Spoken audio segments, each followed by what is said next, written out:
নানা রকমের পথনাটক হয়, নানা কিছুই হয়, কিন্তু আমাদের মনে হয়েছে আপনাদের মুখোমুখি বসে আমাদের নানা রকমের অভিজ্ঞতার মধ্যে দিয়ে আমরাও যাই, এবং যেসব মানুষেরা নানা রকমের অভিজ্ঞতার মধ্যে দিয়ে এ পর্যন্ত গেছেন, যেসব শিশুরা গেছে, তাদের গল্প করি বড়। পারফরমেন্স বললেই যেমন মনে হয় কিছু একটা কোরিওগ্রাফি থাকবে, কিছু একটা হাঁটবে, চলবে, অভিনয় করবে, সবসময় সেটা নাও হতে পারে। আমরা বেছেই নিয়েছি আমরা কথা বলি, কথাটাই তো বলা হয় না।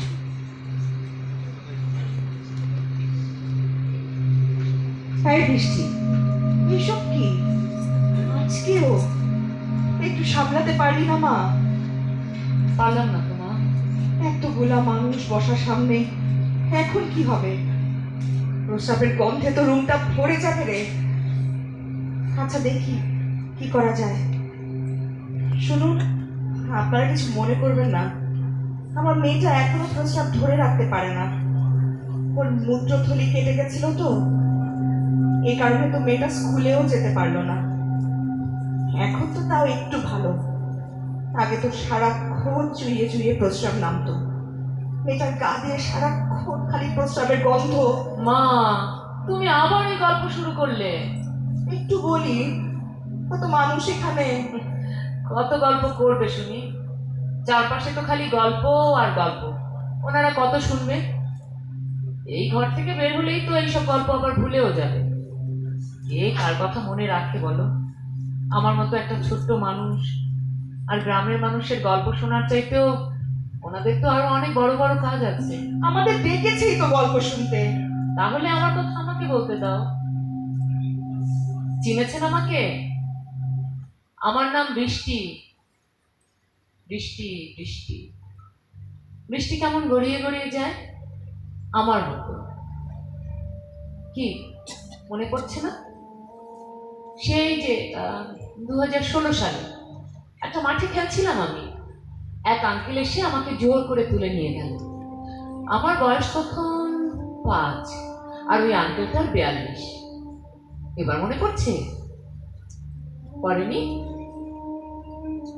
আঙ্কেল আমাকে তুলে নিয়ে গিয়ে ধর্ষণ করেছিল।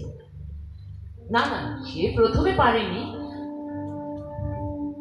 তখন একটা ব্লেড দিয়ে আমার যৌনাঙ্গ কেটে নিয়েছিল। আপনাদের শরীরে ব্লেড দিয়ে একটু কেটে দেখেন না কেমন লাগে। ওই লোকটা যখন আমার যৌনাঙ্গ কেটেছিল, আমার প্রস্রাবের থলিও কেটে ফেলেছিল। আমাকে সে আসলে মেরে ফেলতে চেয়েছিল। আমি একটা সময় একটা সময় আমি জানি না, আর কিছু মনে নেই আমার। ওই কষ্ট আপনারা কোনোদিন বুঝবেন না। আমি মারা গেছি ভেবে সে আমাকে সরিষা খেতে ফেলে রেখে যায়, কিন্তু আমার নাম যে বৃষ্টি, আমি কেবল গড়িয়ে গড়িয়ে যাই। আমাকে পরিবারের লোকজন খুঁজে পায় প্রায় মৃতপ্রায় অবস্থায়। হাসপাতালে আমার তখন জমে মানুষের টানাটানি, তারপর সারাক্ষণ প্রস্রাব পড়তো শরীর বেয়ে। আমি বৃষ্টির জলের মতো সারাক্ষণ ভেজা থাকতাম।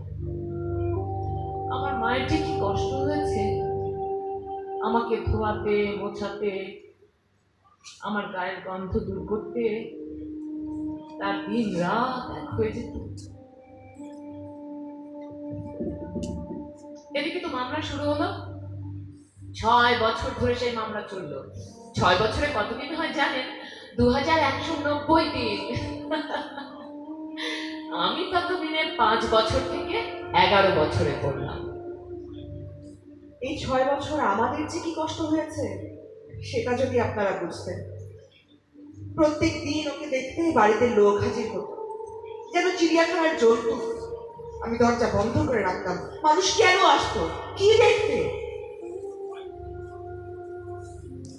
আমরা মামলা করলাম। আমাদের বাড়ি থেকে কোর্ট মেলা দূরে।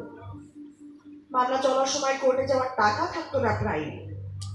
ওর কাছ থেকে টাকা চেয়ে জিতে জোগাড় করে নিয়ে কোর্টে যেতে পারলেও ঘন্টার পর ঘন্টা বসে থাকতাম। প্রায় শোনা যেত জজ সাহেব নেই, কোনোদিন আসামি পক্ষে উকিল আসেনি। আমরা আবার ফিরে আসতাম। মেয়েটা যেহেতু প্রস্রাব ধরে রাখতে পারতো না, ভিজে যেত।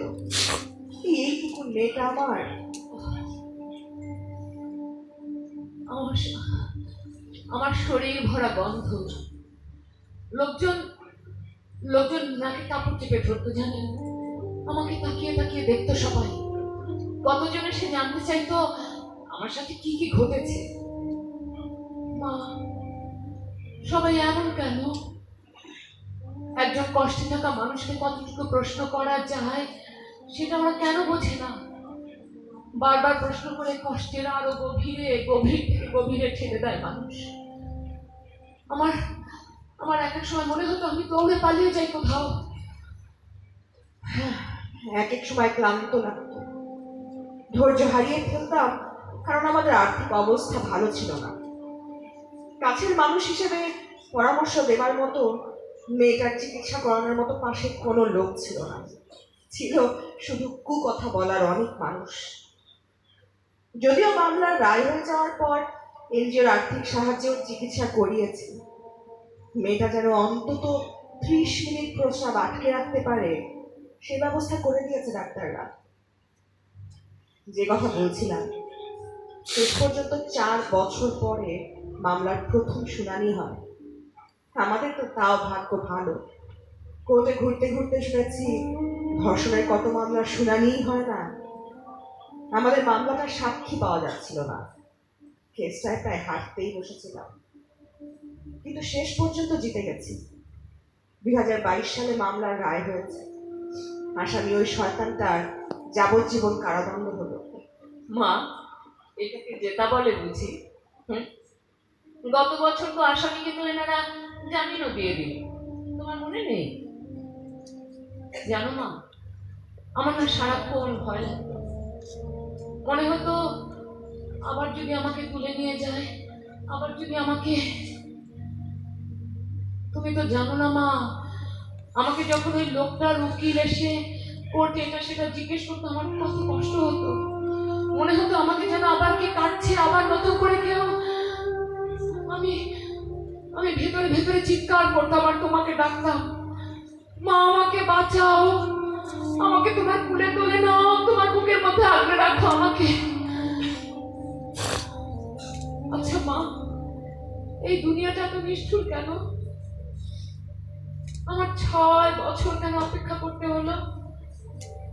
আমি কেন পড়ালেখা করতে পারলাম না? আমার খুব পড়তে ইচ্ছে করে মা, কিন্তু সারা শরীরে প্রস্রাবের গন্ধ নিয়ে আমি কেমন করে স্কুলে যাব?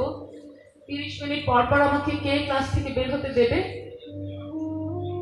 আমার আমার সারাক্ষণ এত ভয় লাগে কেন? কেউ কাছে আসলে আমি কেমন কুকড়ে যাই। এ জীবনে কি আর কাউকে কোনোদিন আমি বিশ্বাস করতে পারবো? আমাকে ধর্ষণ করেছিল যে লোক, সে আমার যৌনাঙ্গ কেটেছিল, আমার প্রস্রাবের থলিও কেটেছিল।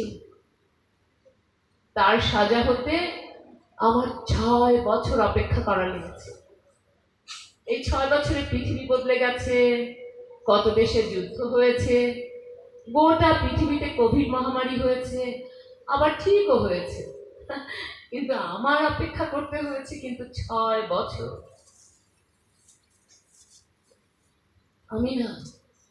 আমি আর কোনোদিন স্বাভাবিক জীবনে থাকতে পারবো না, জানেন? শুনলেন তো আপনারা? আচ্ছা, আপনারা কি করতে পারেন এর জন্য? শুধু কি বৃষ্টি? ইরা, আসিয়া, ফাতেমা, পূর্ণিমা, রিশারিয়া, পূজা, মারুফা সহ আরো কত শিশু, কত নারী প্রতিদিন ধর্ষণের শিকার হয়, কিন্তু সেগুলোর বিচার কি ঠিক মতন হয় কখনো? যত লম্বা সময় লাগে তাতে তাতে ভুক্তভোগী পরিবার, বিশেষত আমাদের মতন গরিব যারা, যেসব পরিবার কম পড়ালেখা জানা মানুষ, তারা কি আসলে এই মামলার উৎসাহিত হারিয়ে গেলে? 180 দিনের মধ্যে যে মামলার রায় হবার কথা, বছরের পর বছর যায়, তাও কোর্টেই ওঠে না। টাকার কাছে বিক্রি হয়ে যায় কত মানুষ, কত প্রতিষ্ঠান। ভুক্তভোগী পরিবারকে হুমকি দেয়, ধামকি